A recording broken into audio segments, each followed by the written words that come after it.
Gays will say to you, oh, I'm just gay, I was just born that way, that's it. But when you look closely at it, there are four phases to the development of a gay identity. The first one is the relationship with the mother, and that's in early infancy. The earlier model of reparative therapy did not include phase one.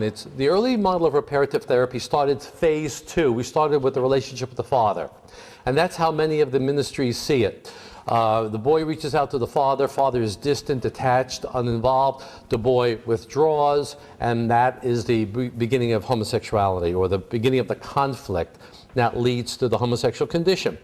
We were consulting with Alan Shore. If anybody does a Google search on Alan Shore, the man is absolutely brilliant. And he is self-identified as a neurobiological psychoanalyst. In other words, he has a theory of psychoanalysis, and he looks at how it affects the brain, how psychological functions affect the neurobiology. And he has written some great textbooks. He is the only clinical psychologist to be invited by the American Psychological Association to give the annual plenary address. In other words, the American Psychological Association every year has a 5-day conference. They choose one speaker for the main presentation. And so Alan Shore was one of those. And Alan Shore we've been working with, and we go and we sit with him, and my entire staff asks him questions. He was very supportive. And I gave him the model of what we were doing, a reparative therapy 1, and I was kind of intimidated by him because he's not a man that's very warm and fuzzy. So I'm presenting to him, and I'm telling him about how the boy reaches out to leaves the mother and reaches out to the father, and he's doing this, he's going. So I keep going, I'm going. I figure I'm paying $200 an hour, so let me keep going. And he keeps going, no. So then I stop. He says, no, it goes back to the mother. In other words, he agreed everything with what we said, but he said it starts with the mother. The shutdown, in other words, when the boy encounters the father, and the father is distant, detached, unconnected, the boy dissociates. This is called the defense of dissociation, zoning out, tripping out. Have you ever looked at a person watching television during a commercial? They're zoned out. It's a primitive defense against being malattuned. And he said that the boy was conditioned to zone out, to disconnect from an uninvolved father, and it started with the mother. So let me take a minute what that means. Again, if you're a parent, we're not criticizing parents, we're just talking about the early factors that might contribute to this problem. The mother has a relationship with the son, or the child, but we're saying the son, where she wants to engage the boy. She wants to. So she intrudes herself upon the boy. When the child is an infant, the mother looms in, and they've had video studies of this. The infant will look away, what they call eye diverting, moving away. But if the mother continues to intrude and try to stimulate and try to engage, when the kid is wanting to shut down, the child will then dissociate and just zone out. And so the mother will be acting, but he's just numb. So that's the defense of dissociation.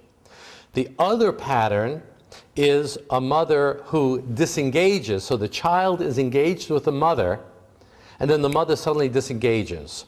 And they have video recordings of this. You have a camera on the mother's face, and you have a camera on the baby's face. And they pay these mothers to zone out when they get a cue off camera.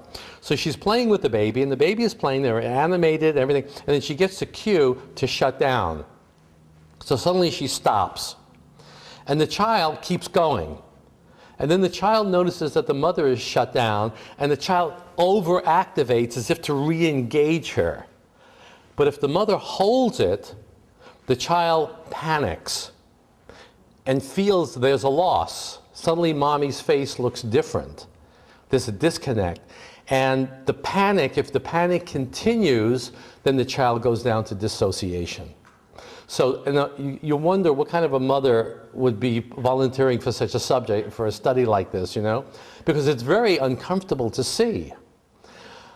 So a mother who over-engages or under-engages teaches the child, neurobiologically conditions him to dissociate. If there's a malattunement, if there's some kind of disconnect, I just shut down. So the boy is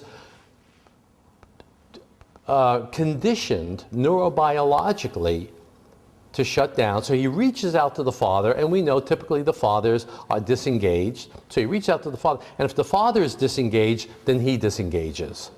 And that might explain why one father can have a heterosexual son, another is a homosexual son, because the heterosexual son with the same kind of father will engage the father, will get him to wake up. And very often, the brothers of our clients were problem sons. They were troublemakers, they were rebellious. It's as if it was the opposite, okay? So when you look at a family background, our clients tended to be passive, over-passive, good little boys, and their brothers tended to be the bad little boys. They're both reacting to extremes to the same family dynamic. Okay, so that's what we're talking about here, phase one. So in early infancy, phase one, relationship with the mother, there's an intense but insecure attachment to the mother, which many of our clients will tell you. I'm very close to my mother, but she drives me nuts if I talk to her for more than 5 minutes. You know what I mean? Because of the malattunement. Yes, dear, yes, dear, yes. A very small example.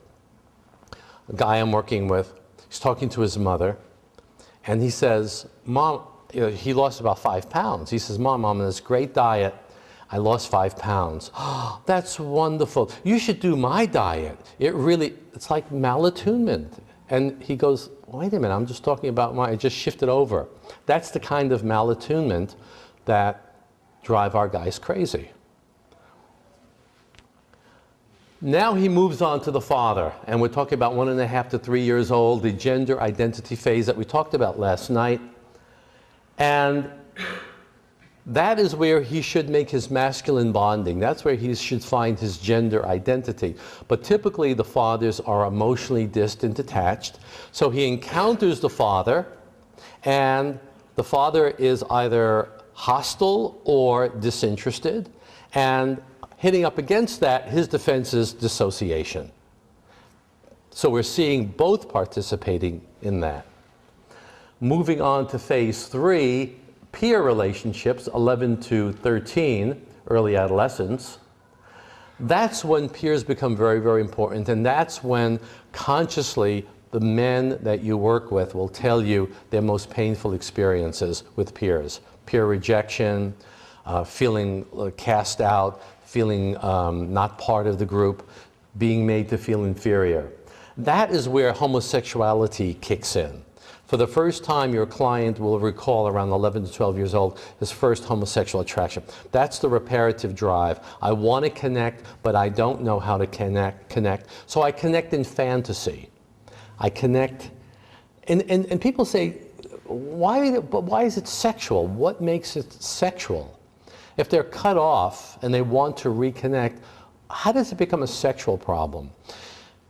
It's hard to understand because we don't have a full understanding of the nature of sexuality, but one of the functions of sexuality is to conquer, to gain, to master, to control. Sex is used as a way of improper, perverted sex is used as a way of controlling the other, grabbing, taking from the other. And we see this even in heterosexual relationships that are unhealthy. Phase 4 is the relationship with society, and that is from about 15, 16, 17 today, 15, 16, 17, the adoption of the gay identity. And the gay identity, as we've been saying, is different from homosexuality. Gay is a social, political identity. And so it seems to be like a shell, a rationale to justify and to cover up the homosexuality. Because if you know if someone's dealing with homosexuality but he's identified as gay, it's going to be more difficult for him to look honestly at the causes of his homosexual condition. As I said last night, to be gay is anti-intellectual because you never ask why. To be gay is phenomenological. Phenomenological means only studying with the phenomenon, what is, not why it is. Why is a true intellectual inquiry. So you never ask why you're gay. The first problem with the mother was attachment. Attachment becomes a problem with the father of gender. Gender becomes a problem with the peers and it becomes sexual. And then society gives him the good news that he is a member of the gay community. And that happens around 15, 17 years old. In other words, let's say, for example, he has a mother who created the dissociation, but then he had a father who was engaging. So the father doesn't have to hit up against the boy's detachment. So there would be a bonding. So I would say that this would be a guy who would be heterosexual because he bonds with the father, because the father was able to push through the dissociation and engage with him. So he would be heterosexual in identity, but because of his detachment with his mother, he might have difficulty attaching to relationships with women. He might be the kind of guy who sits in front of the television and the wife says, "Hello, are you there?" kind of thing. So I would imagine that scenario. So the fact is you need both mother and father to create the homosexual condition. So you need the two, which is kind of what the early psychoanalysts were saying. But we never understood now on the neurobiological level why the early analysts were saying this. Question? How about the girl who experiences phase one? Good question. She might become a lesbian. Yes, if that is severe enough, then a girl who has a malattuned mother could, as we talked about last night, that desire for attachment, that desire for consistent emotional attunement could get frustrated and suppressed, and then years later, maybe in adolescence, she meets a girlfriend and it's this intense, intimate, symbiotic relationship which is so deeply gratifying. With the family, you know, how you talked about an older brother maybe being more rebellious, but with like the same mother, how is that just difference in personality of the kid, or? Well, I don't know. I mean, well, you could speculate that the mother did not do that with the other boy. Now you might consider the fact that maybe when the heterosexual boy was in his infancy, the mother was emotionally healthy. And so she was attuned and everything was fine. But then when the other boy is born, she goes through let's just say she goes through a marital crisis. All right? So she's playing with the baby and then she becomes distracted about her marriage, frustrated or depressed or something. So she cuts that out and she starts preoccupying herself with her marriage or an illness or some other crisis in her life. And then she goes back to so her on and off, back and forth, may become a problem during that period of time with that child, but not with another. This is one of the characteristics that we find with our clients. They're dealing with homosexuality, but there's this background feeling that I am out of control in relationships. I am always looking to others. This is part of the homosexual condition. I'm always looking to others to tell me what's to be expected. I'm always looking for clues about where I stand. There's not that solid sense of, I know what I want in this relationship. How many times do I tell my clients, what do you want from this relationship? And they don't even think about that as a problem. They're always trying to figure out what the other person wants from them and how to get around that. Either rebelling or passive aggressive or whatever. So the on again, off again connection has nothing to do with what the child does. So the child is taught whatever you do has no effect on others early on. That's a sidebar to the consequence of this situation. Yes? It's just increasing the incidence of homosexuality, and secondly, what is the impact on a single parent realities. Well, not necessarily. Again, the dissolution of the family does not necessarily mean there'll be more homosexuality. What's important is that there's a father figure for the boy. First of all, from what we're saying, that the mother is emotionally stable. You have to understand that's why you need a father. You know, a Christian model of the family is the baby is in the center, and then around the baby is the mother, and then around the mother is the father, and he takes care of reality. He takes care of the days, he brings in the money, he provides the emotional and financial security so that the mother could be focused on the baby. Now with single mothers, there's no buffer for the woman between the baby and reality. She doesn't have a man that's going to help her out, so she's under a lot more stress. And you can imagine that these mothers are not going to be as consistently attuned to the infant because they're dealing with this other stuff, like paying the rent, or their boyfriend just walked out, or whatever.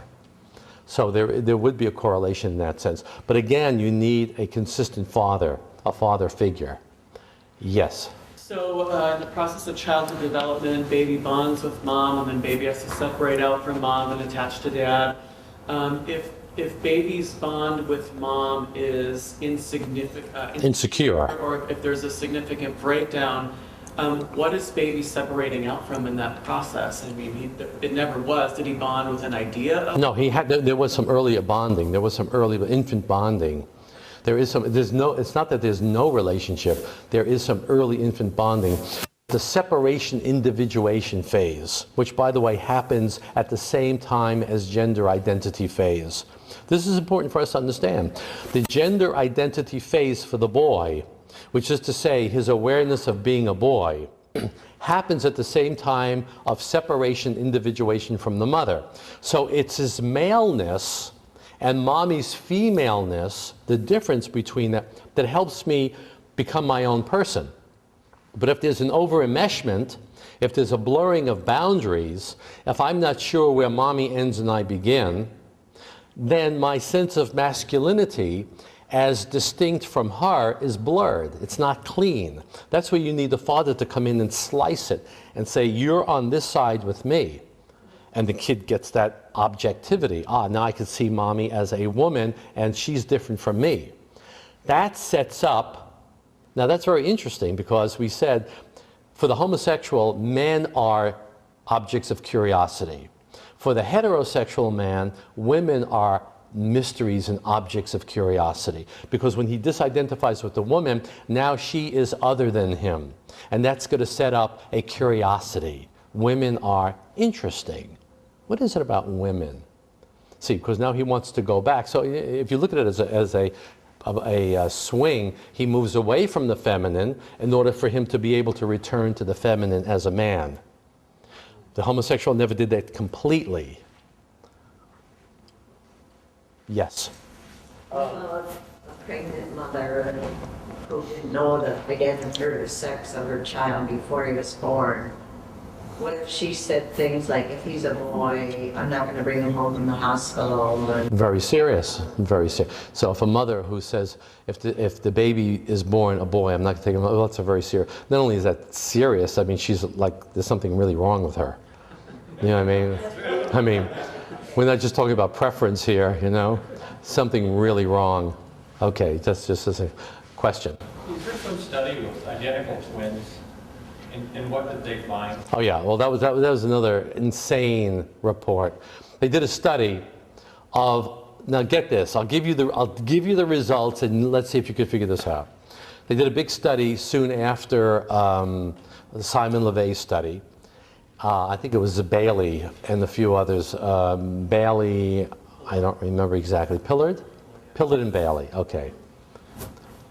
Bailey, gay activist, okay, but of course it's never reported. Okay, he does a study of identical twins, and he finds that identical twins, if one is homosexual, then it's about 50% likely that the other will be homosexual. Therefore, it's biological, or at least there's indication of biology. What's wrong with that conclusion? Right? Just because it is doesn't mean it has any correlation. Yeah, well, not only that, but they're identical. So if they're identical, which means they have the same biological genetic foundation. So why is it 50%? It should be 100%, right? Nobody noticed, right? Okay. Now, a little interesting little passage there. So, of course, we know that there's influence with the parents. Okay. A small study showed that if you have identical twins, the one that's named after the father is the heterosexual. So what does that tell you? Hey, this is my boy. This is my son. Another study with fraternal twins, which means they share some of the same genetic background, but not completely. In fraternal twins, one is always more robust and larger, and one is more small and frail. Statistically, the small and frail is more likely to be homosexual. What does that tell you? Because the mother is going to be more solicitous and protective, and the other boy, you go with daddy, but I'll take care of this little one. And we see the family dynamic laid out just by the biological evidence here. What's that? Yeah, well, there you have it. Yeah, exactly. Good. Yes, in the back. Do you think there'd be any correlation between having a stay-at-home mom or a stay-at-home dad in the earlier years? Again, it's the bonding. It's the relation. You could have a father that's staying at home. In fact, when I did the radio show to promote this conference, someone said, well, my son is acting like a sissy, but dad stays home. He doesn't work. I go to work. But then I thought, well, what's the relationship? What kind of a father is it? How is the father modeling masculinity? What's the relationship with the son? So in and of itself, that wouldn't tell me anything. The bonding is the most important thing. That's the important thing. Even if the father is effeminate, if the boy bonds with the father, because a boy doesn't, a very young boy doesn't see a feminine father. He sees father. And that's good enough for him. I mean, unless the father's wearing a dress or something. I mean, that's going to be a giveaway, you know what I mean? Yes. Well, the inconsistent attention to the child, that's got to be big in chemical dependency from the parents. I'm absolutely right. Chemical dependency, that's a factor. They're there and then... They're there or they're not. And we see that many of our clients, their fathers were dealing with alcohol or other kinds of abuses, drug abuse. And they're going to zone in or zone out. Or even the mother, of course. All right, so let's move on. Yes? You outlined two ways it goes in phase one, either over-connection or under-connection on part of the mother. And the kid, the baby learns to dissociate because of that. Right. Is it intrusive? Yeah. Okay, I found that one interesting. Can you talk a little bit more about that? Why is the mother doing that, and what real effects does it have on the baby? Well, because the mother is intruding too much. The mother is not attuned to the baby who may be on a down cycle. So she is oblivious to the fact that this kid needs to rest, maybe wants to fall asleep, wants to be on the down cycle. She wants to have fun. It's like a little baby playing with a puppy. I want to play with the puppy. I just stimulate him. So we don't want to say these mothers are narcissistic, but we will say that they have a narcissistic relationship with the infant. In other words, they're using the infant for their needs. The mother has a need for stimulation, and now she's going to stimulate the baby for her own gratification, oblivious to the fact that he's not in the mood. So the boy is going to try to fend that off, but if you push through it, he will just dissociate. That's the pattern. Yeah. Let's move on to the next slide. Okay. Now we are talking into the therapy. These are called self-states. Self-state is a frame of mind, a state of mind. Lots of literature on, Jung called it a complex. And if we pay attention to this, we'll know where we are. Let's talk about the assertion. The assertion is, I'm feeling good and strong and confident. I feel connected to my feelings. I feel connected to others. I'm able to express myself. I know who I am. I'm grounded. I'm feeling secure. Usually, religious experience is in that category. I'm feeling good about life. I'm feeling good about me. I have a sense about me. Many of our clients have trouble staying in that assertion.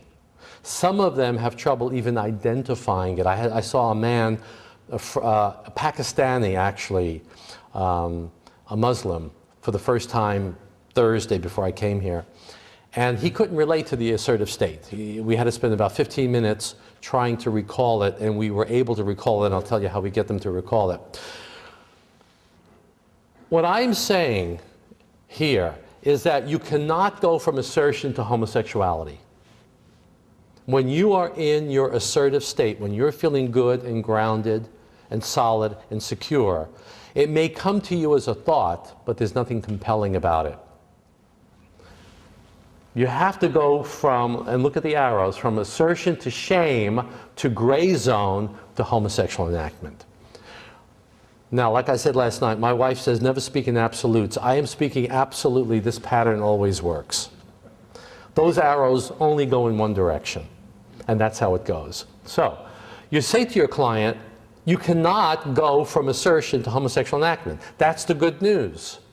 Therefore, the therapy is not to worry about homosexuality. All we have to do is keep you in your assertion. Now, what gets our clients out of assertion is shame. What is shame? Shame is when somebody says something to me or does something to me that makes me feel bad about myself. I'm talking, I'm engaging, and if anybody here is dealing with this issue, you can relate to it, and probably most people can relate to this. You're engaging, and they did something or said something, and you feel a disconnection, and you feel like they're being critical of you. It's a shame moment. It's a shame moment. It's a moment in which I am suddenly deflated. I feel excluded. I feel left out. It could be done with one person. It could be done with a group of people. It's so 50% of our therapy is dealing with shame moments of the past regarding peers especially. I did this and then the teacher said that and I felt embarrassed. I was humiliated. I was ill at ease. Remember we talked last night about the anticipatory shame posture. The guy with a homosexual problem is always anticipating the next shame moment. There's a lot of literature on shame. It's a very uncomfortable feeling. It's the feeling of exclusion, expulsion. Suddenly everybody, and everyone can relate. Everyone has a memory of a shame moment. Everything was going great, and suddenly I said something or did something, and then it looked like everybody was against me, and everybody was laughing at me, and I'm not sure why. And the question of why is this happening now is very much a part of the shame moment. The shame moment throws the client into the gray zone, better known as dissociation. Notice how the early pattern with the mother set this all up.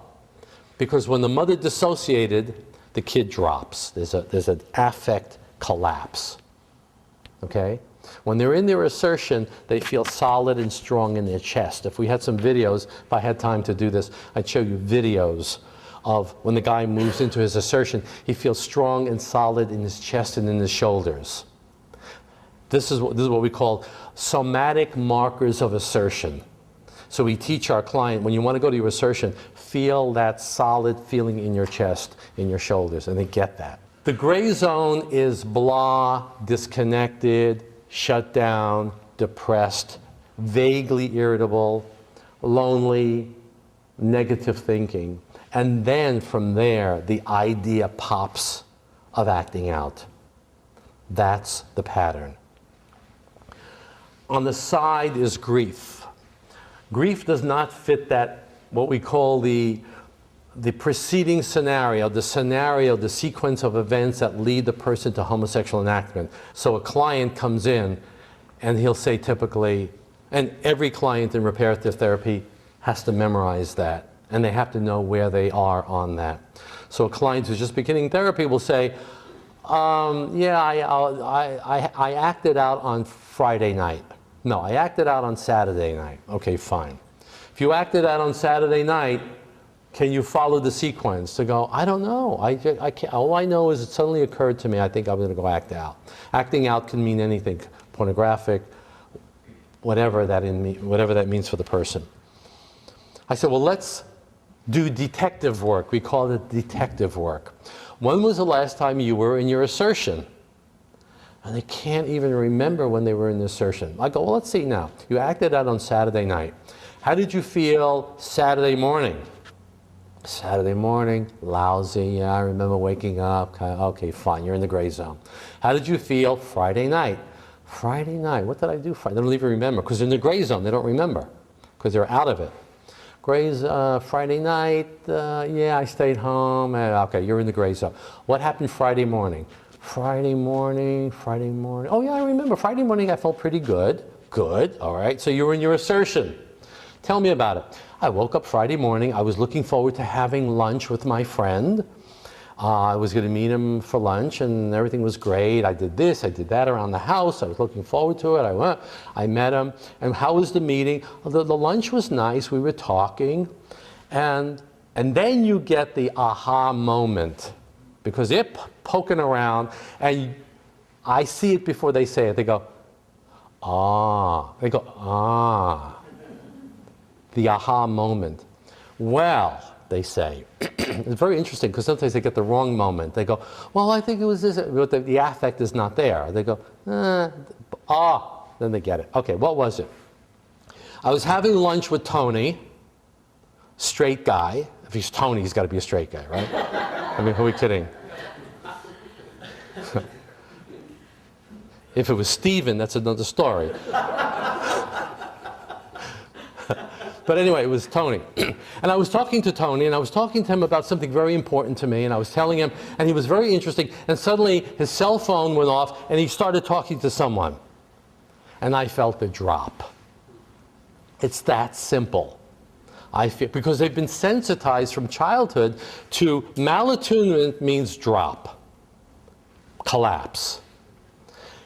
And when we got off the phone, of course, he doesn't have enough ego strength to say, Tony, I think that was a little rude for you. I was right in the middle of a story. They can't do that yet. I mean, 2 more years of therapy and they can get to that point, right? Which, by the way, we call that double looping, and I'll explain that. And when the shame moment comes up, you confront the person and talk to them and repair instantly so you get back to your assertion. Oh, I see. So when I got on the phone, you felt like I was ignoring. Oh, I see that. And then the person recoups. And then they're back to their assertion. So we teach our clients, when you feel the drop, deal with it and recoup so that you're always in your assertion and you never have to worry about your homosexuality. And he said, come to think of it, he said, you know, I was remembering after I left Tony, I was walking back to my car and I had the desire to look at some porn when I went back, but I did not. And I resisted it, and I was in a gray zone, until Saturday night I acted out. That is called the preceding scenario. The scenario, the sequence of events that set the client up to homosexual enactment. In the beginning, this is a big mystery to them, but they figured it out. And the trick is to identify the shame moment and deal with it.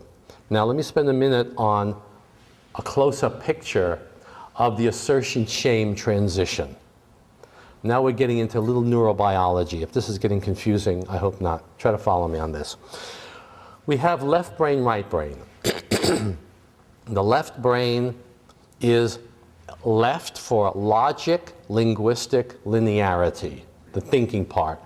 The right brain is the emotional side, all right?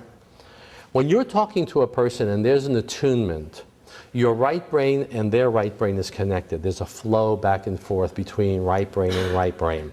That's the attunement. Now, when you're talking to some people and you're not clued in, you're hearing the words, but you're not getting that full attunement, and we know it. We all know when we're attuned or not, right? Like right now, nobody's attuned. I can see right away. No. So I just experienced a shame moment. No, but when you have that attunement, right brain, but if the person disconnects, then the right brain feels the drop, abandonment, collapse. I'm being ignored. I suddenly feel less worthy, okay? So that's called a double bind moment. The double bind, it's getting a little too technical, but I'm going to try it. Double bind means 2 binds happen at the same time. My left brain and right brain get disconnected. That's one bind. The other bind is with the other person. So a double bind moment, a shame moment, is when I am disconnected suddenly from the other, and I'm disconnected from my right brain and my left brain are not functioning. So when I'm connected, when I'm really attuned to myself, my right brain and left brain are in attunement. My thinking and my feeling is attuned. That's the assertive state, where my thinking and my feeling is attuned. A shame moment causes a split between my left brain and my right brain. That's why whenever you recall a shame moment, one of the characteristics, universal characteristics of a shame moment is, why is this happening to me? What's going on? Why are they doing this to me? What did I do to deserve this? This is all left brain trying to figure it out. There's a disconnect. So the right brain is feeling affect, but the left brain can't make sense of it. Okay, that is a shame moment. And then we'll talk a little later about how we do EMDR, stimulating left brain, right brain, left brain, right brain, on traumatic moments to recoup it. Talk about that later. Okay, so that's a double bind. A double loop is the person says, wait a minute, I'm just experiencing something going on here. This person just did that, and I'm feeling like this. I identify it and have the courage, which is a big issue for our clients, to say it. Hey, right now when you just did that, I felt blah, blah, blah. Now, if the person is receptive, they'll say, oh, you mean when I just did, oh, okay, I'm sorry. Doesn't even have to apologize. All it has to do is acknowledge it. And then there's a reconnection. So now I'm reconnected to the person, and my left brain and right brain are going again. The circuitry is back to normal. Now, sometimes you have a friend who goes, well, what are you blaming me for? It's your problem. In other words, he refuses to double loop. So we teach our clients, those are people that are not good for you. Those are people who will shame you and not take responsibility. So part of the therapy is learning who to be friends with. You see, they become, and if you work with this population, you'll know what I'm talking about. They don't know who are healthy people to hang out with. They hang out with people that get dependent upon. People that use them, people that ignore them, they become dependent. They don't know what a healthy friendship looks like. And they don't know how to end unhealthy relationships. That's all part of the therapy. So that's what we teach our clients to do. Let me mention real briefly what grief is. If I had to draw a line in that diagram, the top four are about the present, and the grief is about the past. In the course of therapy, they have to deal with grieving of the past. Things that happen to them. The completion of reparative therapy is facing realistically what happened to you. The kind of parents I had, the kinds of experiences I went through, the difficulties I had in teenage years. I did not have a normal teenage like a lot of kids did. I didn't enjoy my life when I was growing up. I had this preoccupation, I had this problem, I had this inferiority, I had this, and they have to really deal with that. That's part of the healing process. We spend quite a bit of time talking about hurtful events in the past, which is grief. Okay, that's basically that model. Any questions? Yes. You said that you are working with a Muslim client. Right. And this seems to make sense for anybody. Is it very likely that people who are not of the Christian faith or of some kind of faith actually come and see you and see that their homosexuality is a maladaptive behavior? Yeah, we do. We actually, well, most of our clients are religious. Most of our clients are Christian. We have Orthodox or conservative Jewish people, and we have Muslim. We have many kinds of religious denominations. But we also have people who have no religious conviction at all, but they just don't want to be gay. They've looked at it, they've explored it, and they don't want it. It doesn't work for them.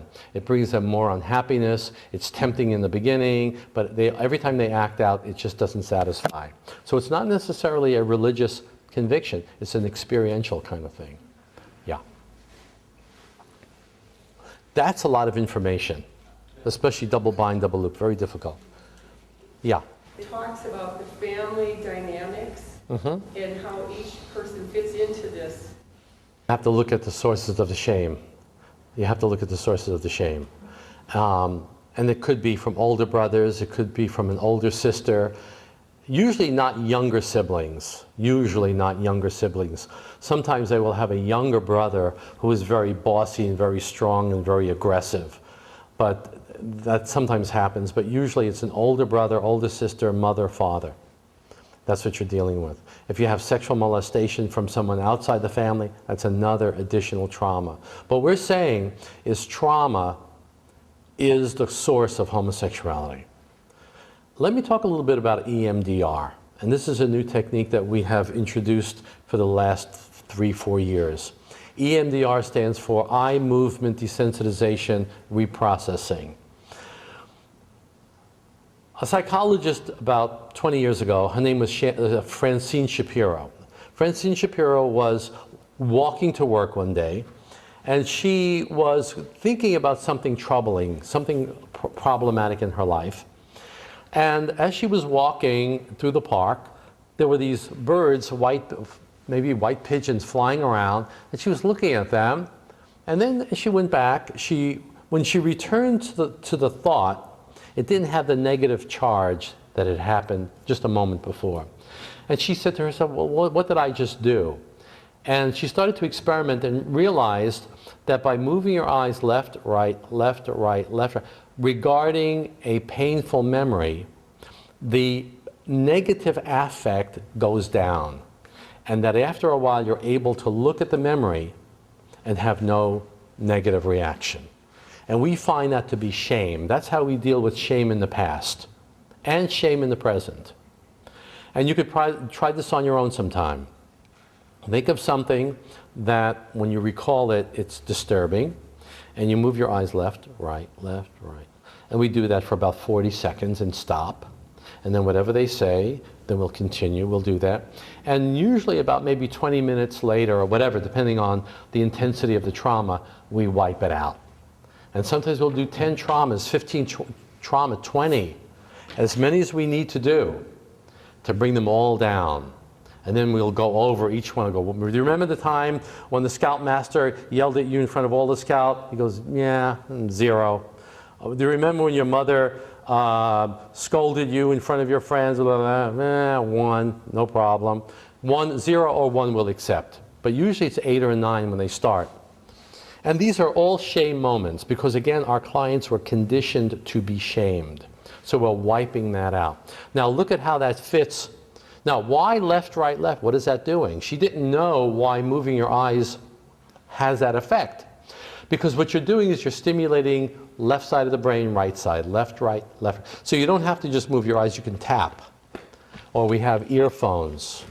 Or we have hand vibrators. Anything that stimulates left side, right side for left brain, right brain. Why? Because trauma it comes into my right brain, but it gets stuck, the left brain, it's like Roto-Rooter. It just got stuck in the middle, and you have to clear up the passage. So trauma it came into my body, but my left brain could not process it, could not make sense of it. I can't let it go. I can't let it go. There's no rationale for it. So by holding the memory, you're stimulating left brain, right brain, and you're stimulating the processing of the trauma. So shame moments are flooded right brain, emotionality, but left brain, why would Tony do this? Why, when Tony picked up that cell phone, is it because it's okay to talk to someone when you're talking? Does it mean that he was not interested in me? Does it mean I was boring? Was it about me? Was it about him? See, you can't figure it out. But then with the EMDR, you go, yeah, Tony was a jerk and he needs to know that, whatever. There's a clarity. All right, so that's what EMDR is. Yeah.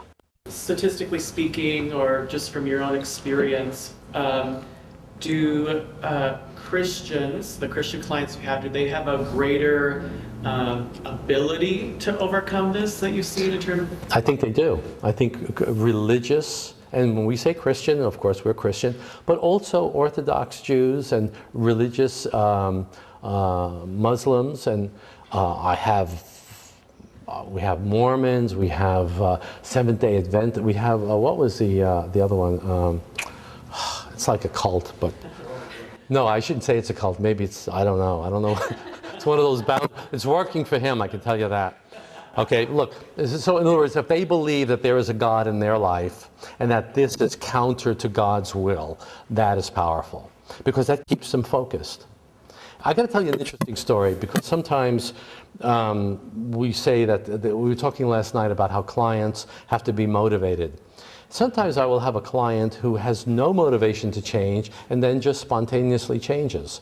It's an interesting story. I had a 16-year-old kid and I'm gay and this is it, I'm gay, fear. And he was going to go up to Berkeley. So we would have to do telephone sessions from Berkeley. Now Berkeley is a pretty liberal environment.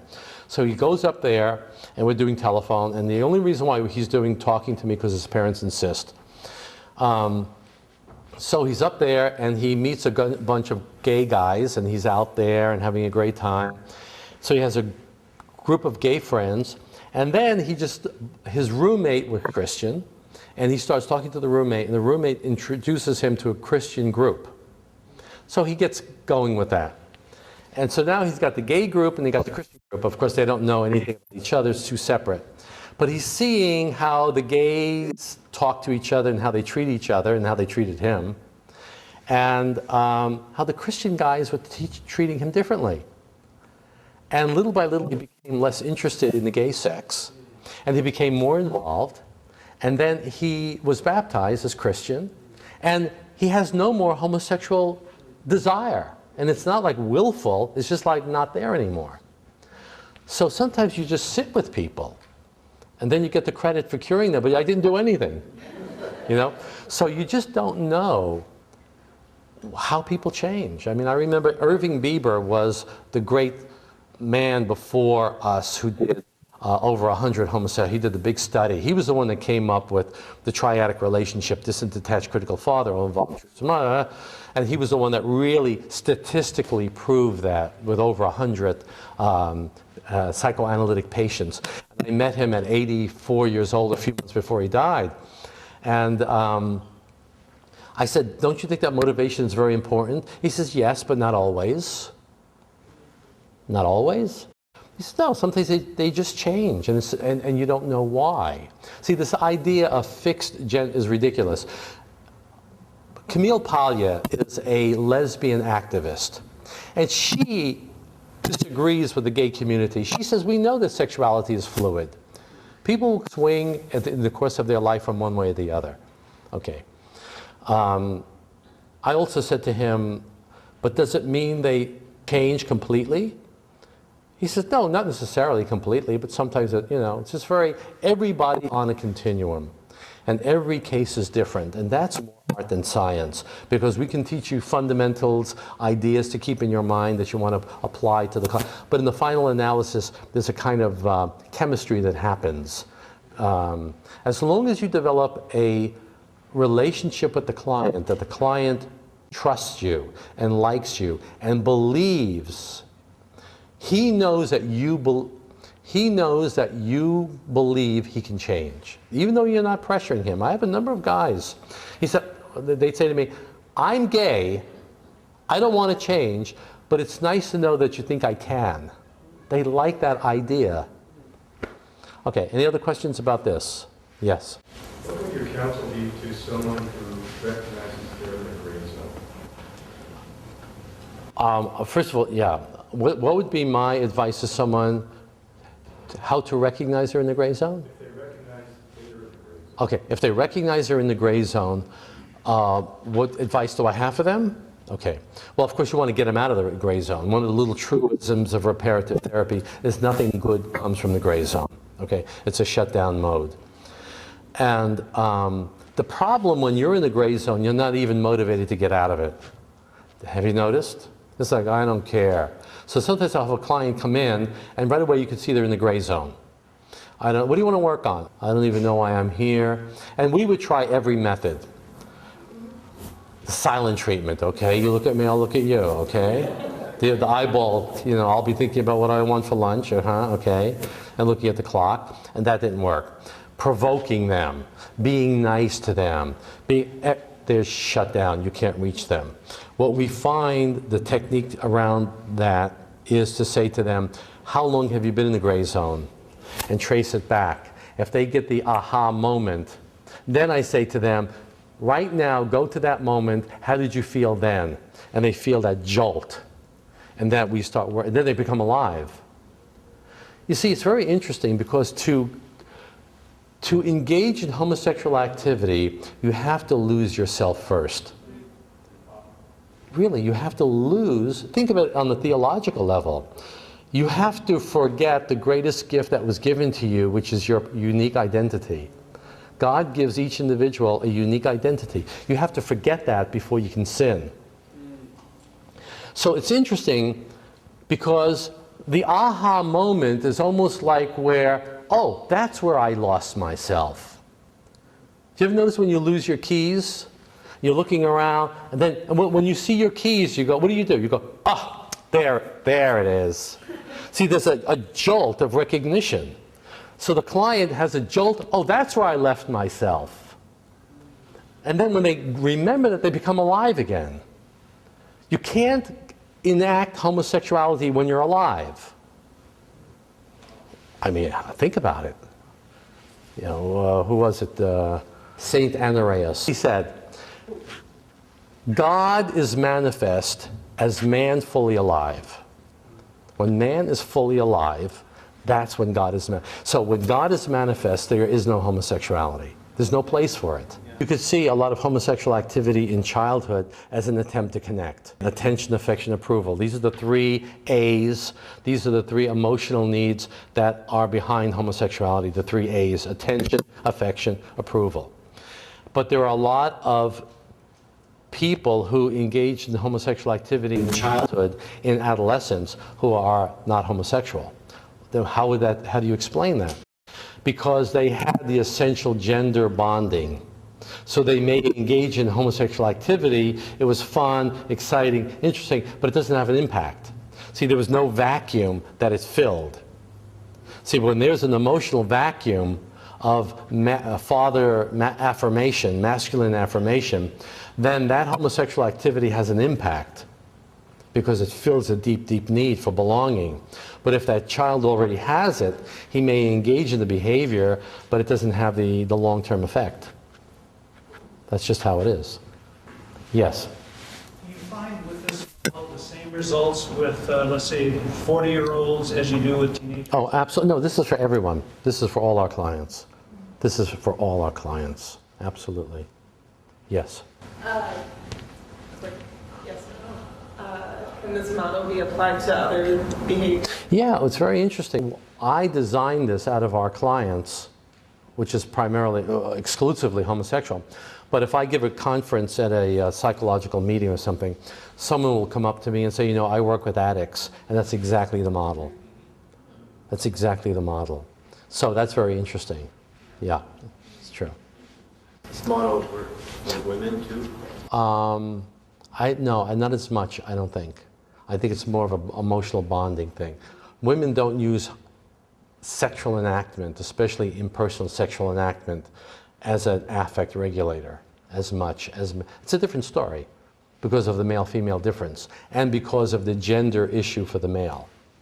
It's not so much a gender issue with the lesbian as it is an attachment need. See, for the male, it's a gender issue and an attachment issue. For the lesbian, it's much more an attachment issue and less for a gender issue. She's not looking for her lost femininity. The Christian novelist who writes mainly for teen boys, and talking about sexual temptation, I mean, in his characters that experience homosexual temptation, and the advice of an older, wiser person is you overcome lust with love. See that right. person as a real person of course. whom God loves. Of course. Wants the best for them. Exactly. Exactly right.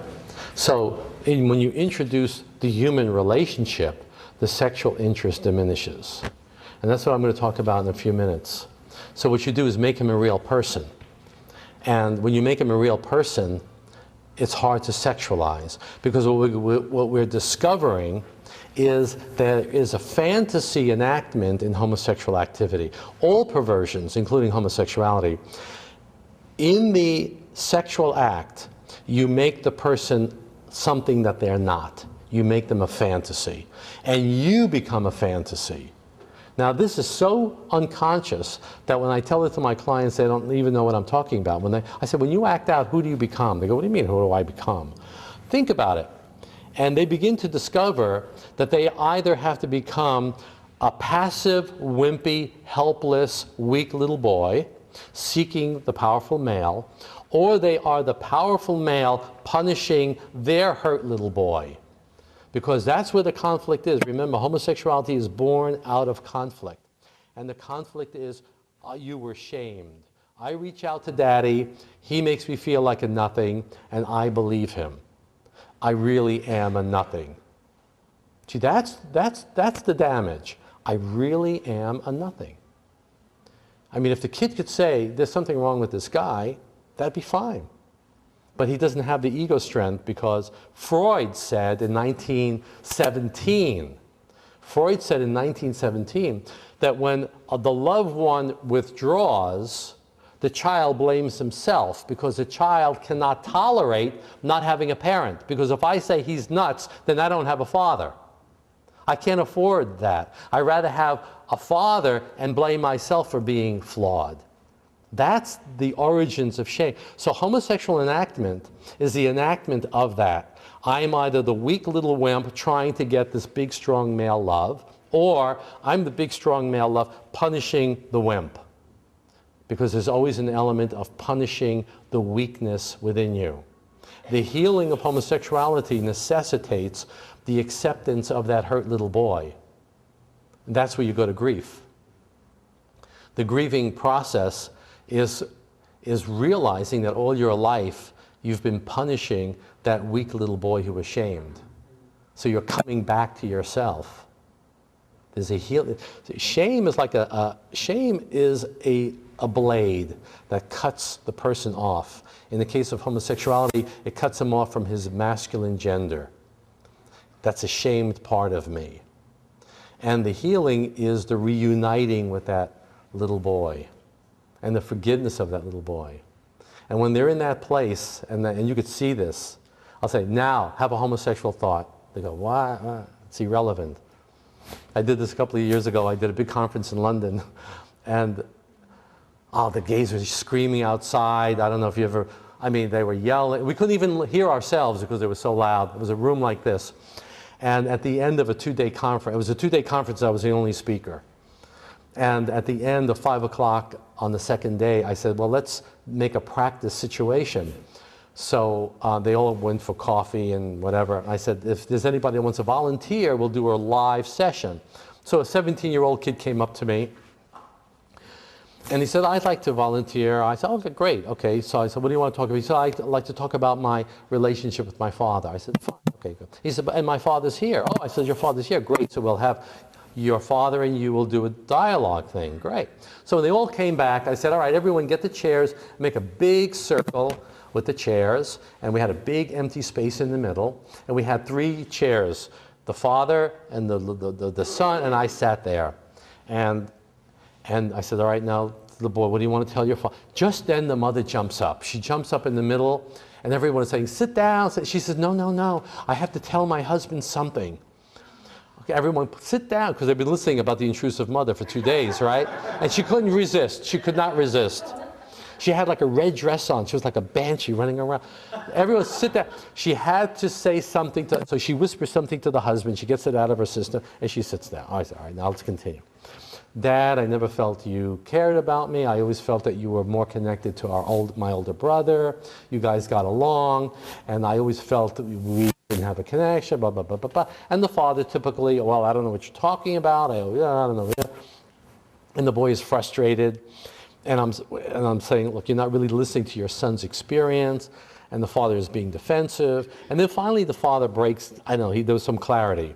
And the father says, yeah, okay, I see what you're saying. I understand that. And then the boy feels closer to the father, and the father feels closer to the son, and the father is crying, and the boy is crying, and I'm crying, everybody's crying, we're all like a mess because we're all exhausted, you know, and they're hugging, and then everything is wonderful, you know. So right in the middle of it, the kid feels elated. You can see his eyes are shining. Talk about the assertive state, he's like alive. And I said to him, in front of 200 people, I said, right now, try to have a homosexual fantasy. And only a 17-year-old would even try this. He goes, in front of everybody, he goes, and he goes, no, and everybody applauds. Gay activists, right? They talk about bullying, all right? The big issue with bullying. Who are the bullies, right? Okay. So they were able to propose a law that anyone under 18 who wanted therapy for their unwanted homosexuality could not do it because the science proved that it doesn't work and it's damaging. Not true. It passed in California, Democratic state. It went right down party lines. All the Republicans said no, the Democrats said yes. So if it's really scientific, why was it so divided politically? Okay, so it passed in California. Then it went to New Jersey. Passed in New Jersey. So now the gays are excited, this will be national. Went to Virginia, was defeated in Virginia. Went to Maryland, defeated Maryland. Went to Washington State, defeated. Went to this state, defeated. And went to Illinois, defeated. So 6 defeats and 2 passing. The question is, why did the first 2 pass? Because we did not have our defense. We didn't have a proper counter attack. We were caught not prepared.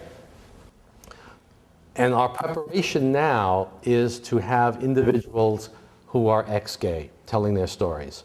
And when they go before the legislature, and especially if they say, my homosexuality was due to sexual molestation.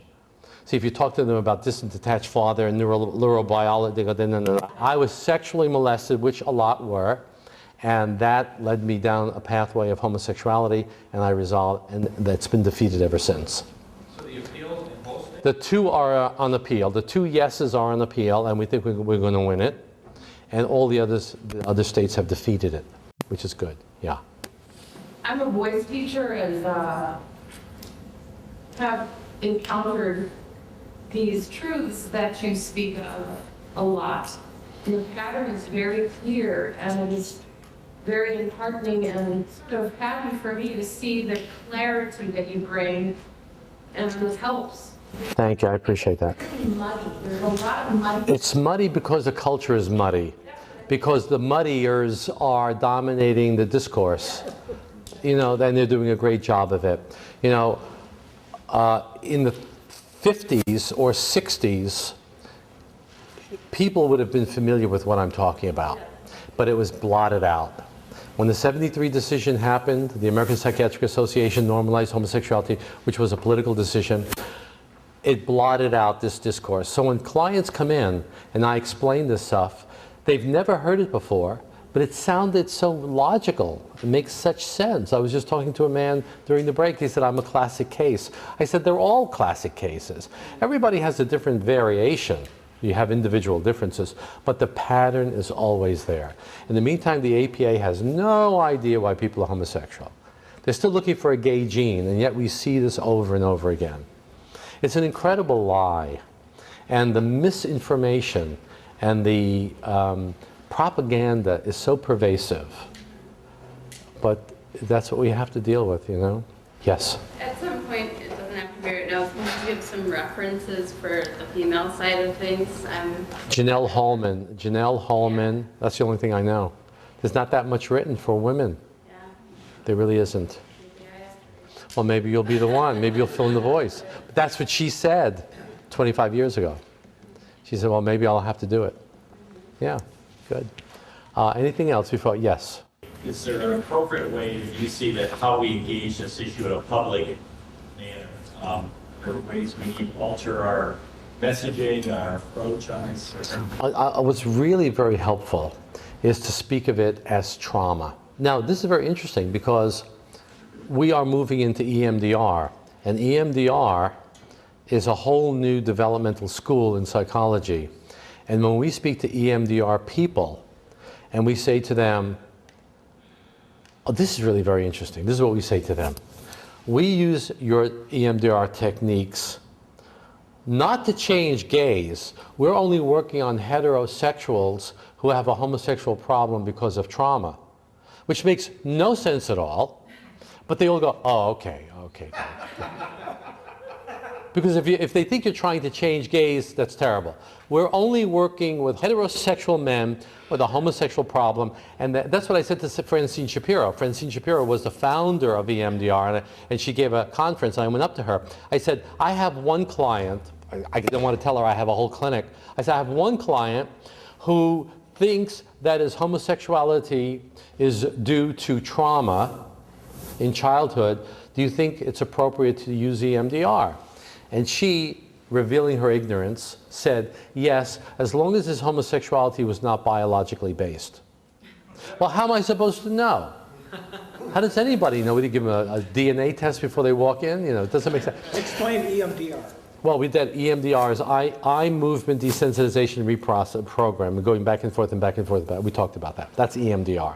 Francine Shapiro was the one that was walking. She saw the birds, and she started this. It's a very well-established, well-proven technique for trauma. So what seems to get people's attention in a new way is to say, we see homosexuality as a result of childhood trauma. And it's true. Like I said last night, it's been 40 years since the 73 decision. But during those 40 years, there has never been a credible model of child development, a non-traumatic model of child development which ends in homosexuality. There's no way to explain homosexual outcome in the normal, natural way. It's just not talked about.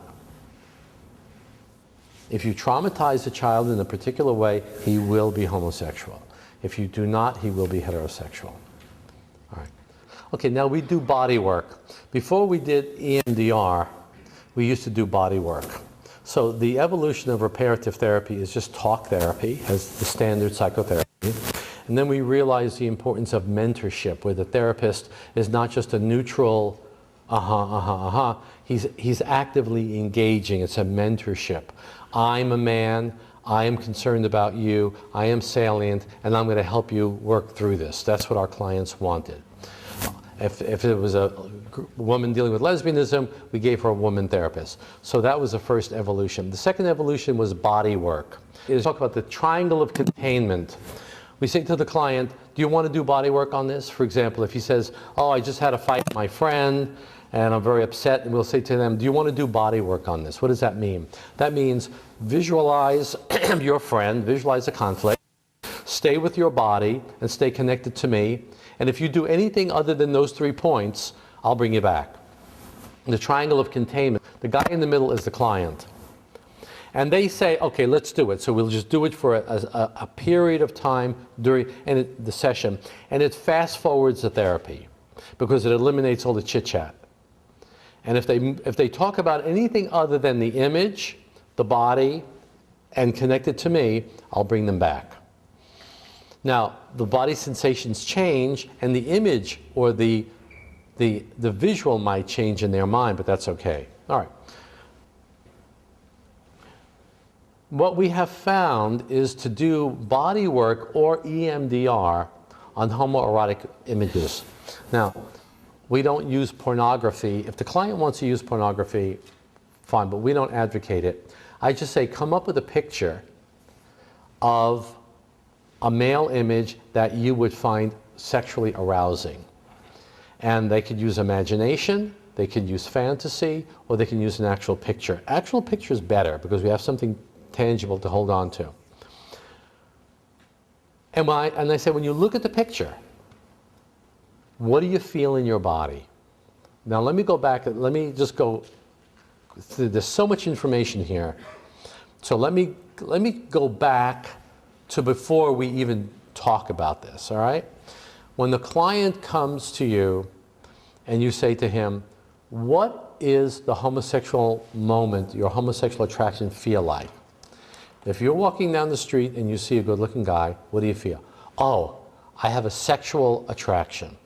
That's what a gay guy will tell you. I know I'm gay because when I walk down the street, I see a good-looking guy, I get a sexual attraction. If you get them to pay attention, the first thing they feel is a tightness in the chest. A tightening, gripping in the chest. As you see right there. Then the second feeling is a dropping, sinking, collapsing, which is shame. Then you have the homosexual arousal. So you have three physiological reactions. First, grip, tightening in the chest, which is fear. Secondly, dropping, sinking, collapsing. And then third is sexual arousal. In between those three physiological responses is a identity shift, the false identity, the fantasy theater that we spoke about a few minutes ago. Either the passive, weak, little pathetic guy who wants to connect with the big strong man, or they become the aggressive masculine who's punishing the little boy. All right? So in this very interesting way, the homosexual moment is a re-traumatizing moment. Why would he feel fear in his chest when he sees a good-looking guy? Because he reminds him of what he is not. It's a jolting, shocking reminder of what I'm not. He represents the kind of men who rejected me. He represents the kind of guy that made me feel bad about me. Fear. Shame, drop, collapse. And then the repairing of sexuality. Because sex is used as a way of conquering, mastering. That's the early psychoanalytic understanding. Sex as power. Sex to conquer the feared object. These three movements happen so quickly that it feels like one. So you ask a gay guy, they go, oh, I felt a jolt, sexual. But if they pay attention, it'll break down to three. And that's what we teach our clients to do. In between those three is the false identity. Now, a psychoanalytic writer whose name was Joyce McDougall said that in all the perversions, this was in the good old days when you could speak like the word perversion. Now we have to say preference. Joyce McDougall said that in all the perversions, the person engaging in the sexual perversion goes into a fantasy theater. He reenacts something that represents the origins of the trauma. That's the reparation. And it's usually dominance, submission. That's why you have a lot of S&M in the gay culture. A lot of dominance, submission, a lot of bondage and stuff like that. Controlling. The client may not even be aware that he is engaging in this identity. So the fear causes him to abandon his assertion, go into shame, and then the physiology, the change in the body of diminishment of the shame posture is justified by a shift in identity. In other words, the mind has to make sense of the body. The mind has to make sense of the body. The mind is willing to alter its perception of itself to conform to the sensations in the body. And then it's a homosexual enactment. If you interrupt any of those steps, the client cannot get aroused. So I'll say to him, look at the picture, monitor the fear. And they look at the picture and they just relax the chest. And when they relax the chest, there's no arousal. Down to zero. Then I'll say to them, now get aroused. Well, what do you mean get aroused? I'm coming here not to get aroused. And they don't know what they're doing. They're going, and they're getting, oh yeah, I'm getting it, yeah, uh-huh. Now what are you doing? They go, what do you mean, what am I doing? Oh, what did you do to get aroused? They don't even know what they did. I had to become this small little wimpy guy again. I remember a client telling me 20 years ago, in order to get aroused, I have to shame myself. I never understood what that meant. They have to diminish themselves. They have to go into this fantasy. And they have to make this other guy this more than what he is. That's why there's so much anonymous sexual activity in the gay world.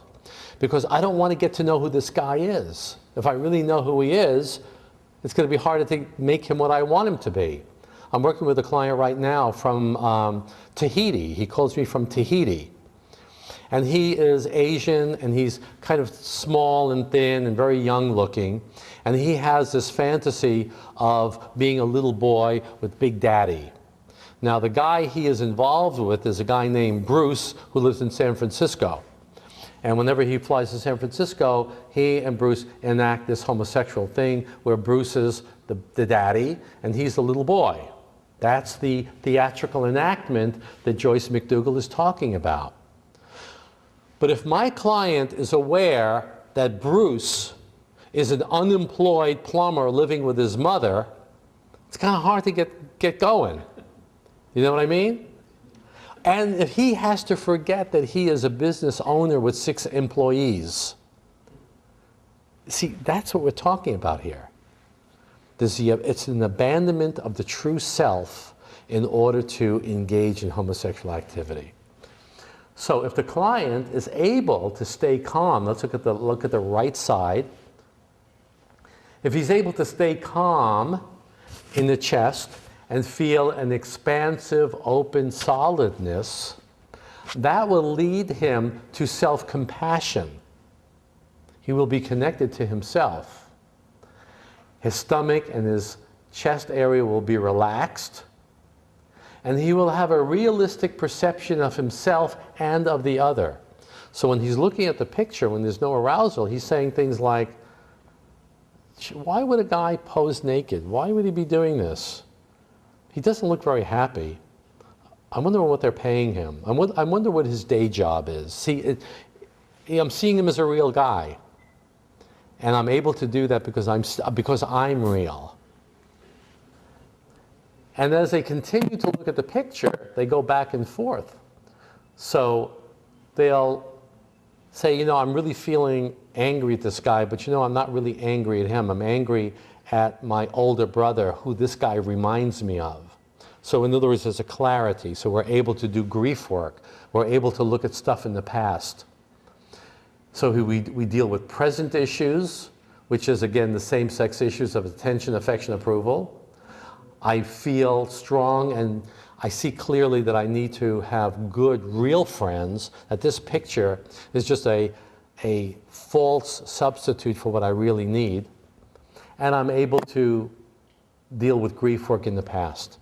So the diagram that I showed you early on, ASGZHE, see it the way it fits.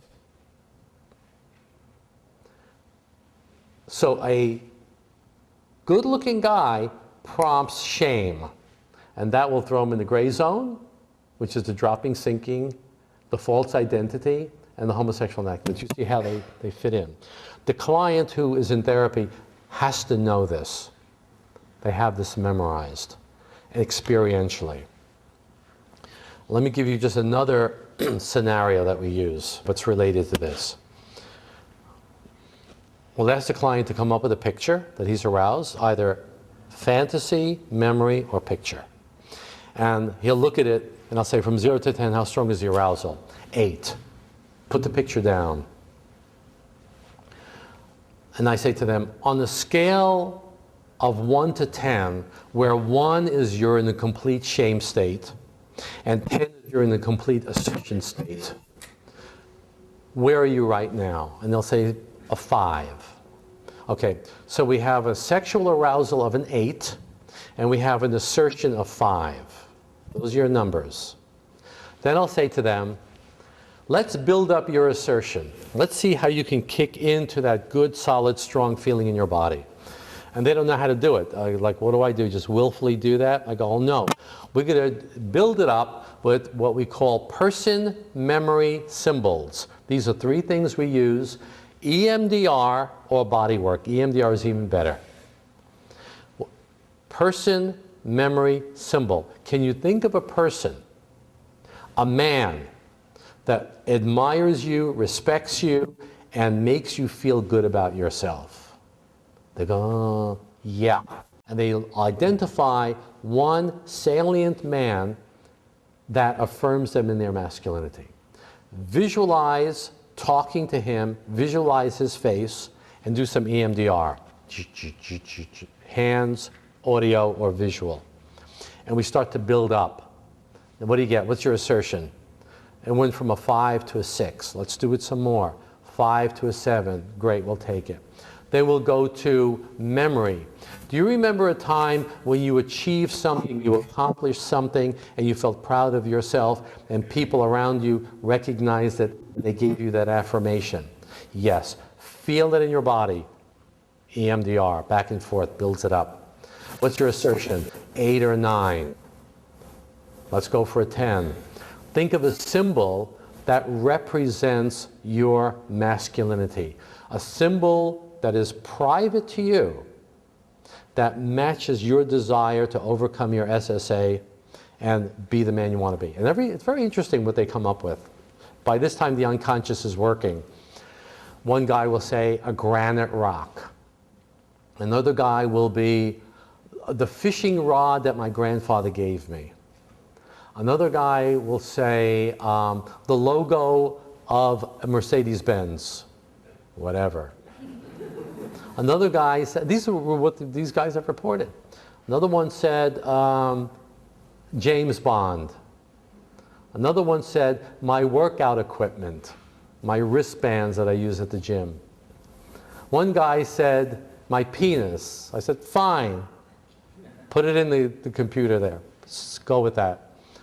Another guy came up with a very interesting one. He said, have you ever seen the symbol for infinity, like on the side? He says, I'm visualizing the infinity sign, and in one circle it's B, and the other one is strong. Be strong. Be, maybe with the EMDR, be strong. Be. All right, great. So we have persons, we have memories, we have symbols. What's your assertion? 10. Good. How do you feel the 10 somatic markers of assertion? I feel it in my chest. I feel my shoulders broad. I feel my chin is up. Hold the posture. Look at the picture. 0. That's powerful for our clients because they believe that they are helpless in the face of these temptations. We're teaching them that homosexuality is not intrinsic, but it is state dependent. If we shift your state, we shift to homosexuality. That is powerful. I mean, I had one guy flew in from London. He was a pastor dealing with homosexuality. He was bawling, he was crying, because he never thought, because for him, these pornographic images had such a hold on him, because it created the shame, it created the fear, which only set up the homosexual enactment. But now that he can look at that, and we would go page after page. He kept looking. I mean, he couldn't find anything that would be arousing. That was powerful for him. That's the trick. That's the therapy. And that is the greatest challenge to the gay movement. It's a lie. It's a deception. When you're feeling good and strong and solid, there is no homosexuality. Any questions? I'm on staff, so obviously I'm for this, but I'm wondering what your explanation is for people who claim that they've experienced healing, change, and then they go back into a gay identity. Okay. First of all, are they being honest with themselves? First of all, that's the first question. If they go back to the gay identity, if they go back to homosexuality, then they did not know themselves well enough. They need to know that this is something vigilant. Now, you got to pay attention. This is work.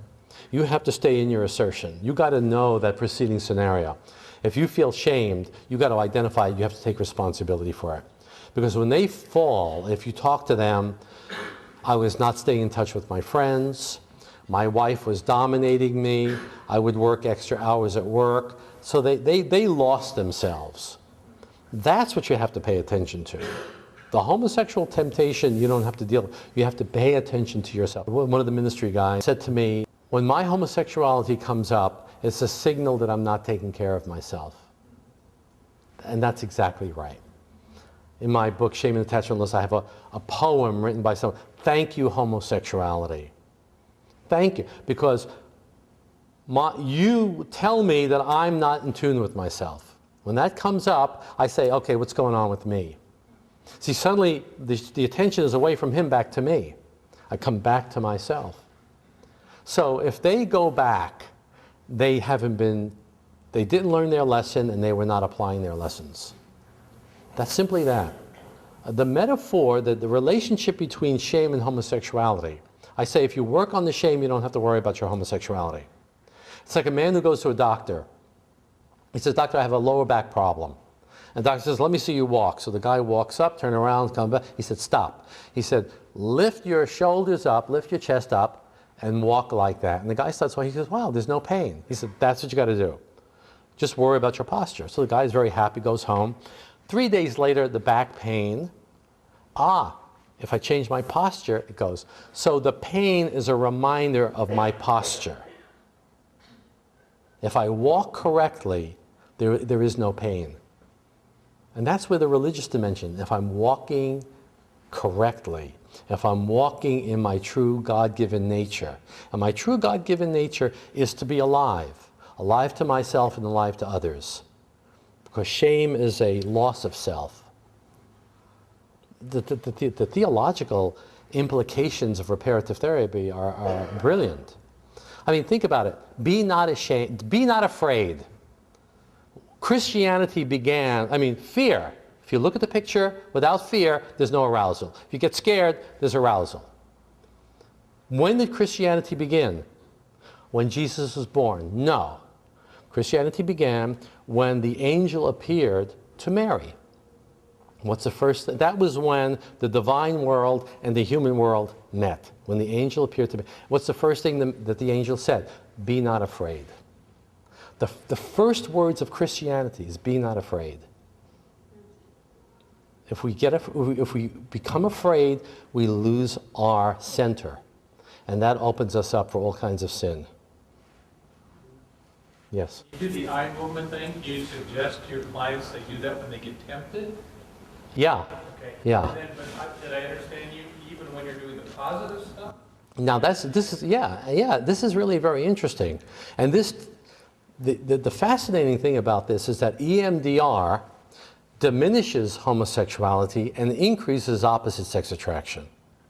Now, EMDR has no political agenda. You're just moving your eyes left and right. But when you do that, and when you foster the connection between left brain and right brain, the person moves naturally toward heterosexuality, which tells us that it's the normal state, right? If we want to build up the opposite sex attraction, they'll come up with a picture. It doesn't have to be pornographic. Nice looking girl. What's the level of arousal? 0. Let's build up the, again, memory, persons, symbol. How are you feeling about yourself? Hold it. Look at the picture. She looks more attractive. How is it that when they're in their assertion, their attraction to women increases and their attraction to men decrease? It's fundamentally different. It's based on a flaw. It's based on a trauma. Yeah. So in a sense, you don't conquer this by focusing on homosexuality. You put your attention elsewhere. Exactly. We don't even talk about homosexuality. And by doing this, in a sense, you're creating new habits in the person. Absolutely. We're changing the self-states. We're teaching our clients to move away from the shame moment. Now, there are a couple of ways of dealing with shame moments. Let me spend a few minutes on this. This is practical stuff. The name of the game here is to identify the shame moment, clear it up, and move back to the assertion. That's the whole thing, right? And if they keep doing it, they'll do it automatically. They don't have to think about it. It's like driving. You don't have to think about driving. When you were learning how to drive, you had to remember all this stuff. Okay, so there are a number of techniques that we teach our clients to do when the shame moment comes up. One is EMDR, but it's hard to do it in the moment. I mean, you're talking to a friend and you start doing this. So, but if it lingers and you're alone, then you can do it. Okay? The other one is what we call the SBSS, shame-based self-statements. And this is a little procedure we have. When they have the feeling, see, they don't know what's going on. All they know is they feel lousy, they feel bad. See, that's the gray zone. They've been shamed, but they can't remember what it is. So the left brain is shut down, and the right brain is feeling something, and they're about to go into the gray zone. So this is a technique we use. We say, identify the shame-based self-statement. What's the shame statement you're telling yourself? I am weak. I am not masculine, whatever it is. I am unlovable, whatever. Short sentence, starts with I, present tense, shame-based self-statement. Then you give it the truth test. Is it true or is it false? Now sometimes they'll go, I am not masculine. They'll go, no, that's not true. I mean, I'm working on it. I know. And it pops them out. They see that it's a false statement. What are we doing? We're taking the nonverbal affect of the right brain and we're transferring it linguistically to the left brain, because the left brain deals with logic, linguistics, linearity.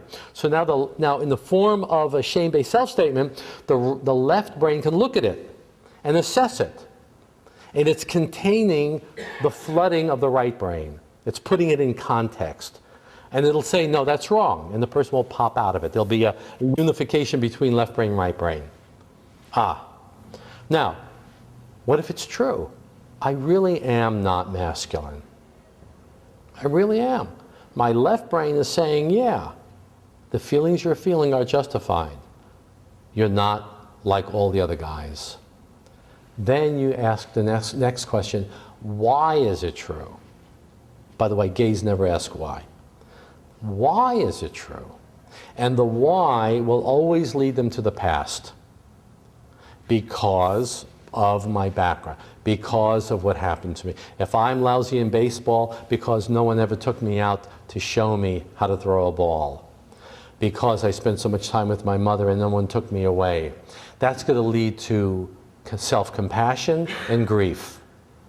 And there's a real affect there. And the person will have shifted from the shame to grief. And remember, good things always happen in assertion and grief. Grief is painful, but something always good comes out of it because you're alive in grief. You're feeling your feelings in grief. Gray zone is a pseudo grief. It's a half-assed grief. It's a false grief. Just like homosexual enactment is a false assertion, the gray zone is a false grief. In fact, if you look at the diagram, you have 5. 2 good, assertion and grief. 2 bad, gray zone and homosexual enactment. And they're controlled by the switch of shame. You flip the switch on, it throws the person into the 2 unproductive, self-defeating self-states. And if you shut the shame off, he's back to assertion or grief. Very mechanistic, very simplistic. It really works. Yes? The triangle, what does the IBT stand for? Image, body, therapist. Those are the 3 focuses.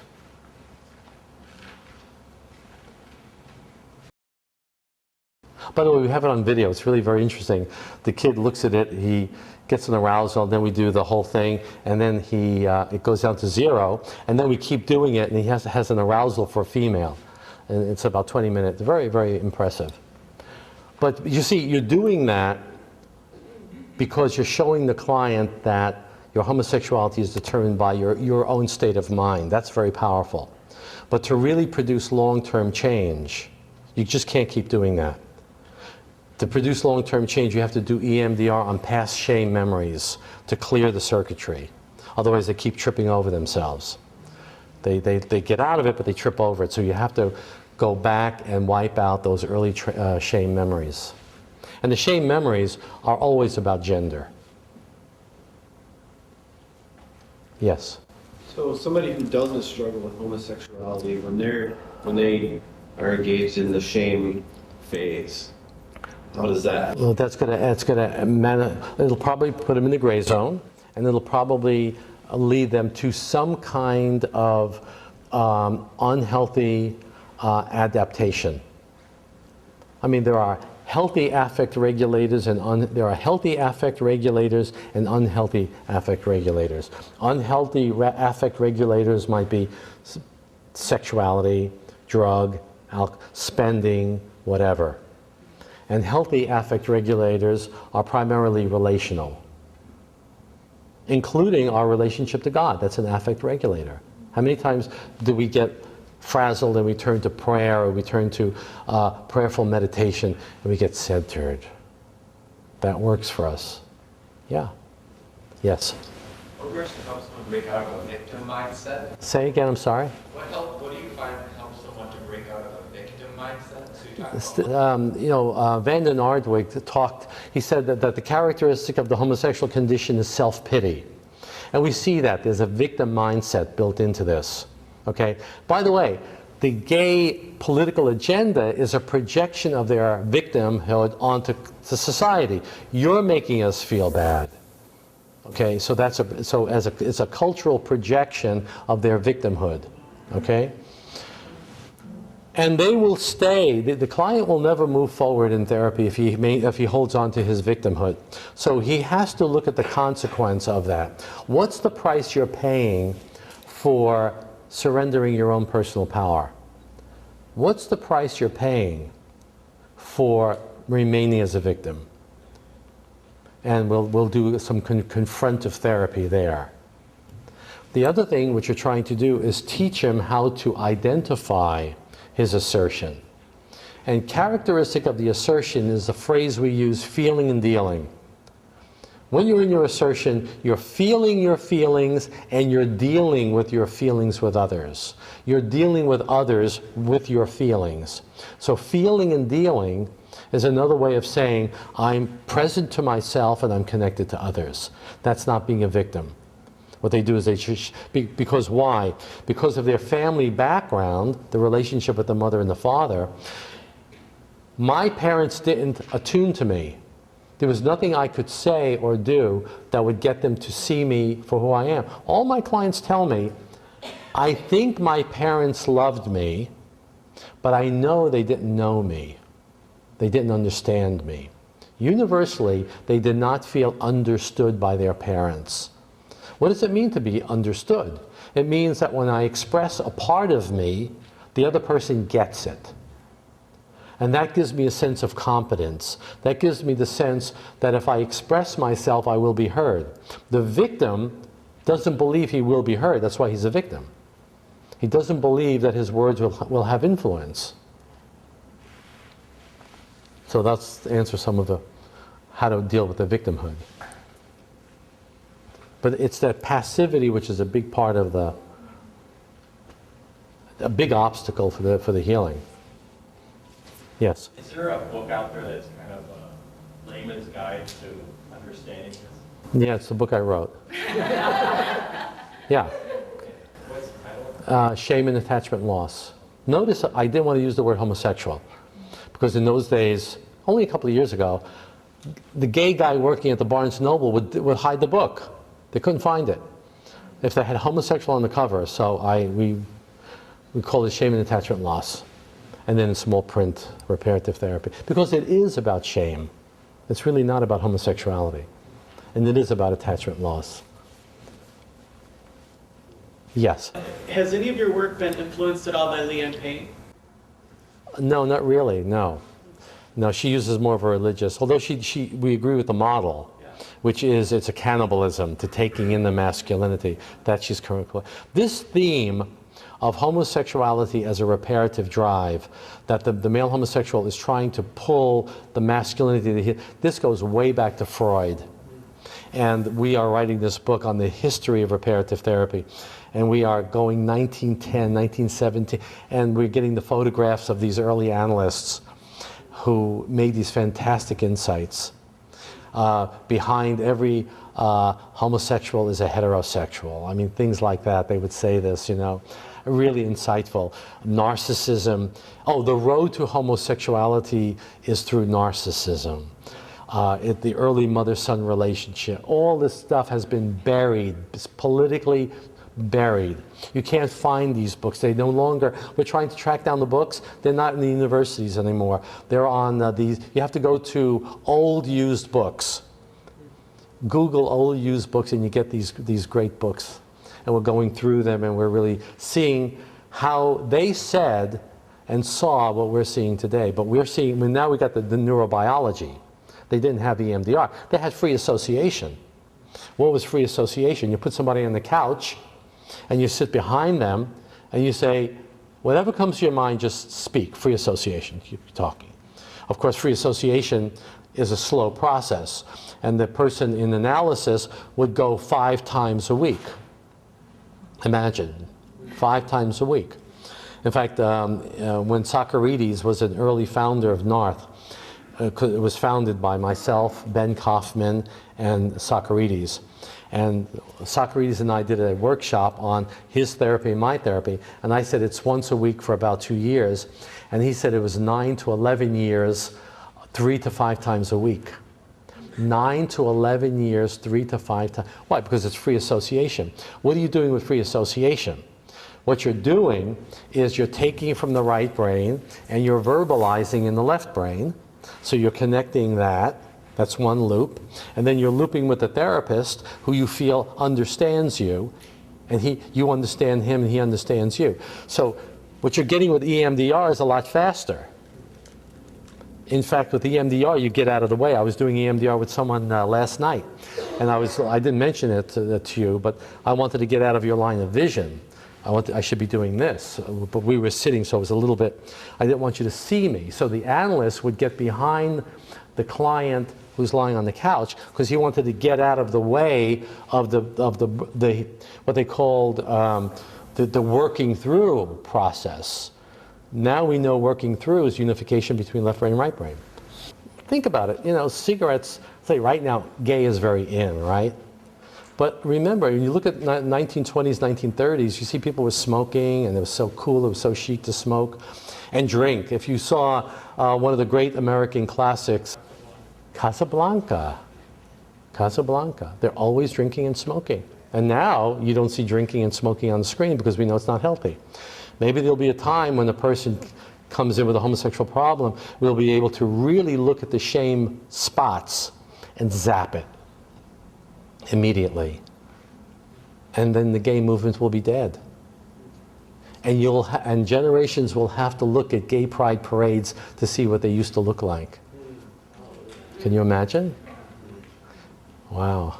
What do you do to protect yourself from infiltrators? You know, people. We're always ready for that. We're always ready for that.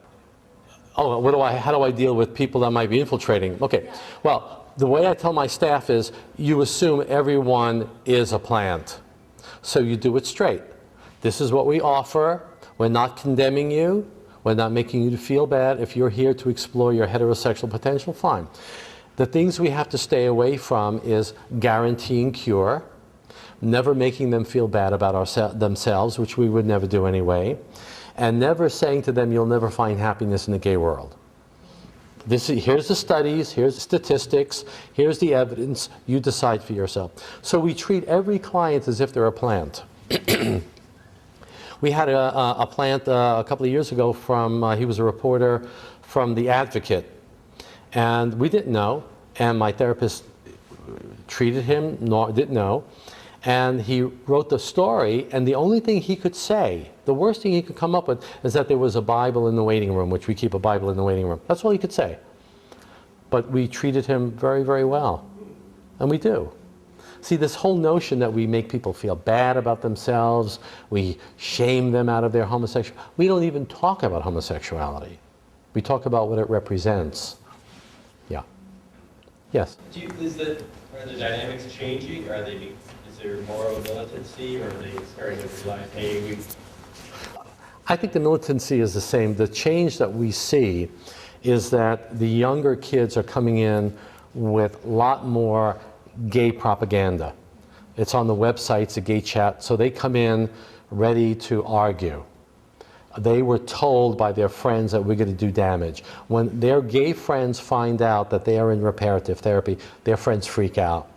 Oh my God, they're going to brainwash you, it's terrible. And so we're seeing that more and more. That reparative therapy has this terrible, because again, they want to use the word reparative as we're trying to fix them. But reparative is saying your homosexual arousal is a reparation of your shame and your fear. But you could say that 100 times, but they're going to see it the way they want, you know? So the big difference that we're seeing is that they're coming in with a lot of gay rhetoric and a lot of gay mindset. That's the difference. Your turn. Appropriate place for anger. Oh, of course, yeah, yeah. There's a lot of anger toward people in their lives that made them feel bad about themselves, a lot of anger we have to deal with. And we did the Richard Cohen, I couldn't remember his name. Richard Cohen was the one, I couldn't remember his name, who said to me, it's an attached, he was the one who said, when my homosexuality comes to me, it's a signal that I'm not taking care of myself. That's Richard Cohen. Now, Richard Cohen was into the beating of the pillows and all that, and we don't do that. That's abreaction. We ask them to contain it. So hold the body image, feel the anger.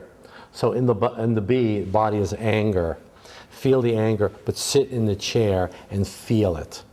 You don't act it out and beat up a pillow or something, because we find out that that's not very effective. It's cathartic and they feel better, but it doesn't really make a transformation. So our studies are showing that you just sit there and just really feel it and verbalize it. That seems to, but anger certainly is a big part of it. Yeah.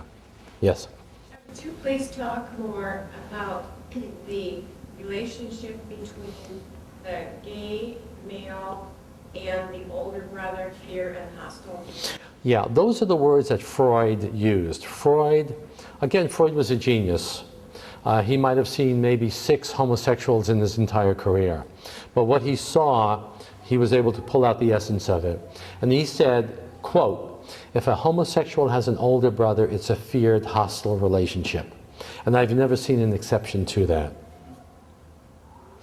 And it's an intimidation. And so you could see how in the theatrical enactment, he's either reliving being the weak little boy dominated by the brother, or he is going to be the stronger one punishing the younger brother and getting back at him. I have a guy who engages in anonymous sexual... By the way, it's very interesting, because one of the big arguments that the gays were using for gay marriage and gay acceptance is that they feel so bad about themselves, that's why they engage in anonymous sexual contact. And so if they can get married, we're reinforcing and supporting their stability of lifestyle. Not true. With the apps that they have, these young kids today, the search, somebody know the names of these things? Grindr, Manhunt, and Tinder. That's a new one I heard. You can get on this any hour of the day, 2 o'clock in the morning, and you will find someone within a 15-minute drive of your house. And you have the GPS, it takes you right to the house. You knock at the door, God knows where you are. You open the door, and you have sex with the guy, and then you leave. And this is pervasive, and the gays never talk about it. They're talking about passing a law because of the damage done by reparative therapy. But the incredible amount of anonymous sexual contact, it's pervasive and dangerous. Okay? Another question? Yeah. If you can deal with that the same-sex attraction, the attraction of men to men, the attraction that men have for men will actually just disappear. Absolutely, that's the good news. And it's not only is it good news because it shows you a more effective therapy, but it's good news because it's showing you that homosexuality is an illusion based on a trauma. Homosexuality is an illusion based on a trauma. And that if you see it correctly, if you clear your brain and your eyes There is no homosexuality. And that is a message for the church. See, it's not just like you have a bad habit and we're going to get rid of the bad habit and put in the good habit. That's behavioral. That's saying homosexuality and heterosexuality are equal, but we are making a judgment that your homosexuality is bad and heterosexuality is good, so we're going to change your bad behavior to a good behavior. This is more profound because it's showing you that the beginnings of homosexuality are trauma-based. And if you deal with the shame trauma, there is no homosexuality. And it's liberating. So when the client comes in, who may be reluctant to do the therapy, I say to him, you don't have to force yourself not to like guys. And you don't have to force yourself to like females. You will get to a point where it's simply not appealing to you. It's not about a starvation diet. It's more like eating good food and then looking at the junk food and saying, do you want to eat the junk food? No, I have no desire. That's the difference. And that's why there's been such criticism of the ministries, because it looks like we're just trying to squeeze these people into an image that we want them to be, or even they may want to be, rather than removing a problem from the past. We're undoing a problem. We're not changing you, we're just undoing the problem. And by undoing the foundation, the sexual orientation will change. And, you know, what is a man?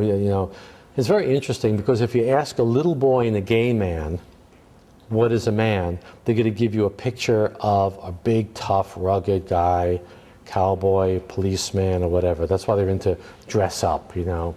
But if you ask a real man what a real man is, he'll say something like, well, he's someone who does, who gives of himself. He's a doer. He takes care. He's a worker. He cares.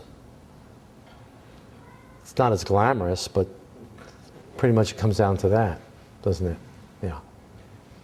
Yes. It seems like our culture has lost the ability to think logically, rationally. Of course. Of course. Is it irrevocable or? I don't know, but see, we are captivated by the phenomenon, what I call the philosophy of Oprah. The philosophy of Oprah is, the truth is irrelevant. It's like, what's your story? And before Oprah, it was, it was Phil Donahue. Okay, now what do you do? Look at what Phil Donahue did. You get a weirdo. I don't care about whatever you want to call it. He has sex with dogs. All right, call it weird. So you have a judgment. That is wrong. That is bad. But now we listen to the person. What's it like? What's it been like for you? Oh, really? And all the women, because this is feminine, how could we judge? Who are we to judge? And that wins. It's emotional. It's feminine thinking. It's feminine thinking. Sorry, I mean, I'm not saying all females. I mean, but it's inclusive. The male mind divides. Right, wrong. You remember the Menendez trial? You remember the two brothers who killed their parents? They had a trial of 12 jurors. They had 12 jurors, 6 male, 6 female. And their plea was these kids were so tormented by their parents, they were so intimidated and frightened by their parents that they killed their parents. All 6 women not guilty. All 6 men guilty. See, there's a division. There's the law. So sentiment is trumping the collective perception of what is true. True is now subjective. What's your truth? What's your truth? Oh, that's interesting. You have that truth. That's very interesting. Your truth contradicts. That's okay. So now we have 2 truths. Nobody's bothered by that. It's mind-boggling. You know, years ago we used to study Shakespeare. We studied Shakespeare. What did Shakespeare say? Fine. Now, what did you think of that Shakespeare sonnet? Well, it reminded me of a dream I had. Oh, that's very good. And what did you think? I found it boring. It reminded me of a movie. Good for you. You get an A2. Are we out of our minds? It's a diagnostic manual, blah, blah, blah. So now they have a new revision, so which means every psychologist has to spend a day listening to this insanity. You have to do it to renew your license. And I'm sitting in the back, emailing every friend I could think of. I mean, people I wasn't in touch for 20 years, I'm writing them because I was bored, right? And they start off by saying, this is a more scientific version of anything we've ever done, so we're going to be very scientific. They go on to proceed that everything is subjective. Everything is subjective. And here is a condition which which insurances will not pay for, but if you call it this instead, you get reimbursement for that, and people will call. So everything is out the window. At the end, they show the face of Chad Bono. You know what it looks like fat. It looks like half male, half female. That is normal. That is normal, according to the, that's crazy, right? Why is it normal? Because the committee first said, well, no, that's a disorder. But there were so many protest letters, they got so many protest letters from gays that they said, well, we'll make it normal. And they made it normal. So the DSM is an opinion piece. Psychology has become a profession of opinion. There's no objectivity. We've lost objectivity. Yeah. What's your website? What is it? It's josephnicolosi.com. Yeah. As the name implies, it's all about me. I got my baby pictures. And if I say it out loud, comment on it, or no matter whatever. In terms of self-absorption. Well, we call it narcissism. Oh, okay. Guess you used that one. All right, fine, skip it. Well, but that's part of the problem. But you see, the self-absorption or the narcissism is a preoccupation with the self because the self has been wounded. I mean, shame is a psychic wound. Shame is a psychic wound. So if you have a wound in your shoulder and someone comes up to you and says, hey, how you doing? Oh my God, I just touched you. Well, they're oversensitive. Our clients are oversensitive because they've been wounded. But the wound is not because you're gay and society doesn't believe it. The wound came before. The shame is not because you're gay. The gay is because you were shamed. That's the important point. Okay, thank you. Thank you very much. Thank you. All right. Thank you. Thank you. Thank you. Okay.